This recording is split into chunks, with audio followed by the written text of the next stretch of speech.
Sabe desde quando que existe a vitrine, Ademar? 64. 64? Essa sala. É. Aquela não, ali foi academia do Jami Arocha, foi restaurante, foi um punhado de coisa até 2001. Em 2001 a gente fez essa reforma, que aí virou Cineclube DirecTV até 2004. Aí a gente voltou a ser Cineclube Vitrine 2004, 2006. E com você tá desde quando? Assim? Olha, eu não lembro exatamente, mas era a Lu que estava aqui quando eu peguei. A gente montou o Cineclube, o Leão não estava, era outra turma. 96, 97, uns 10 anos. E foi você que fez as outras duas salas? Aí eu toquei, depois aí virou Cinearte, aí com o Leão junto. Aí a gente arrumou o patrocínio, fizemos essas duas salas mais, reinauguramos. Até na noite da inauguração as cadeiras não chegaram. Por que o fechamento? Explica pra gente, Ademar.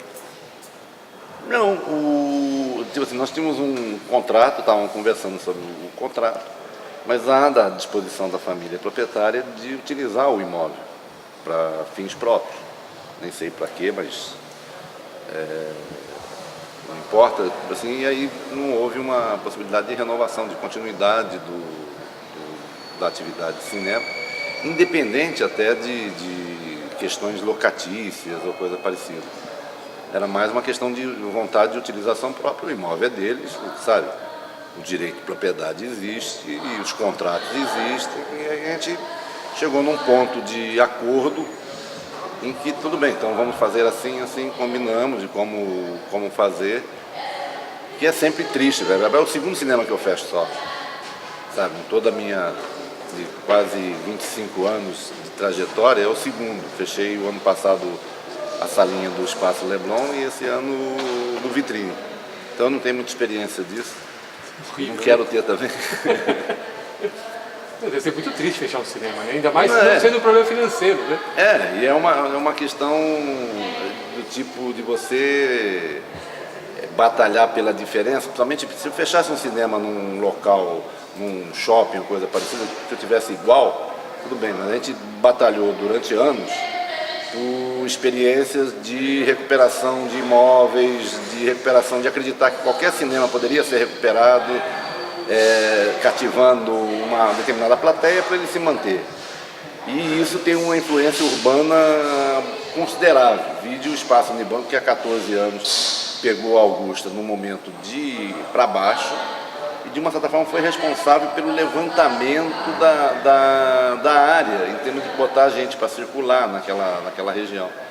E isso é o cinema de beira de rua que faz, quer dizer, recupera espaços urbanos que podem entrar em decadência por falta, às vezes, de utilização, principalmente noturna, que o cinema provoca uma utilização noturna, civilizada, né?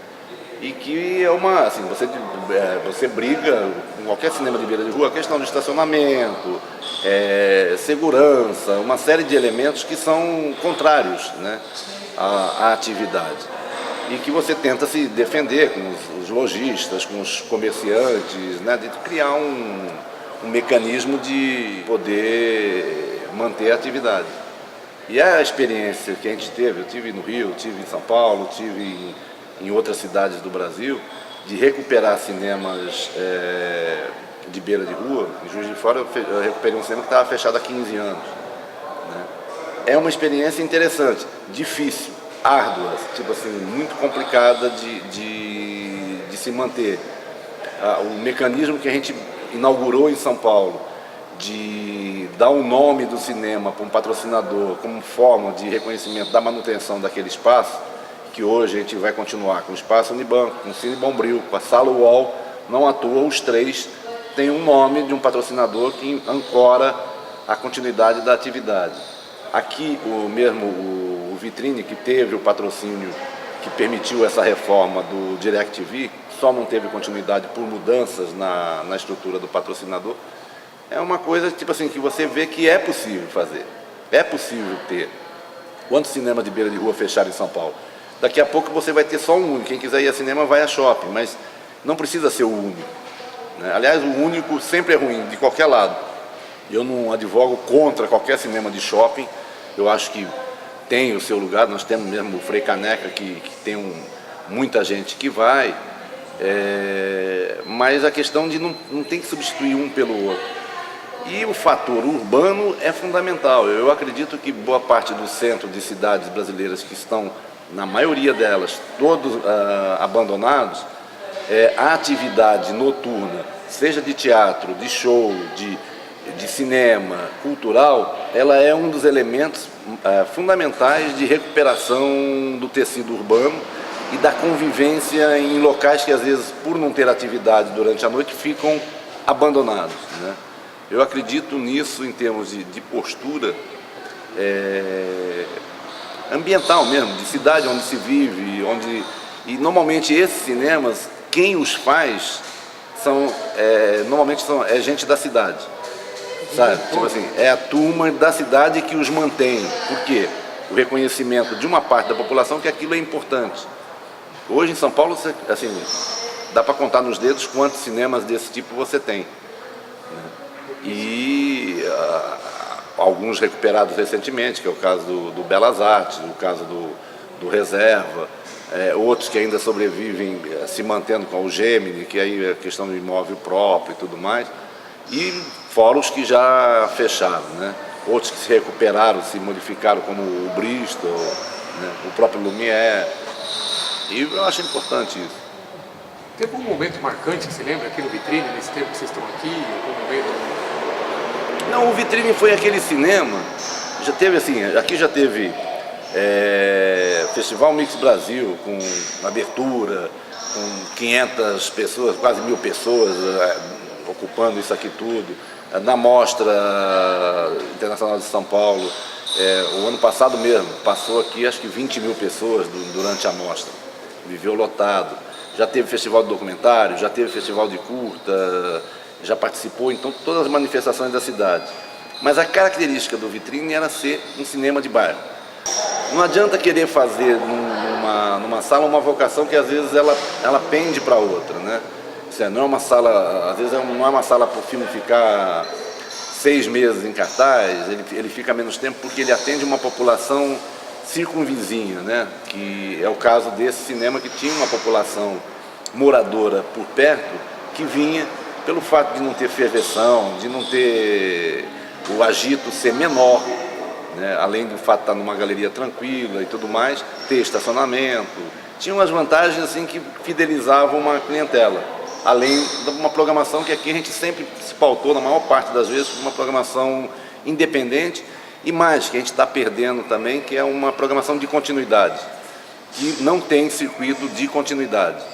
O cinema que lança o filme vai com ele até o fim, e a partir dali, que pode ser 2 semanas, 3 semanas, 4 semanas, encerra a carreira do filme, porque não tem para onde ir. Muitos filmes, o próprio Plano Perfeito não foi lançado aqui, e ficou, nesses últimos tempos, ficou 5 a 6 semanas aqui em cartaz, já depois de sair do circuito. Então isso perde-se um pouco, porque os cinemas lançadores não conseguem segurar os filmes na mesma medida que os cinemas de continuidade. Antigamente você tinha o circuito A e o circuito B. O circuito B, que não era desprezado, ele era um circuito que dava continuidade aos filmes, pagava menos por isso, de locação aos filmes, e você conseguia ter até a última ponta, que em São Paulo eu frequentei muito, era o Biju, na Praça Roosevelt, que quando os filmes terminavam o circuito, terminavam no Cine Biju. É o Gemini hoje, o Gemini faz papel hoje. Sobrou muito pouco.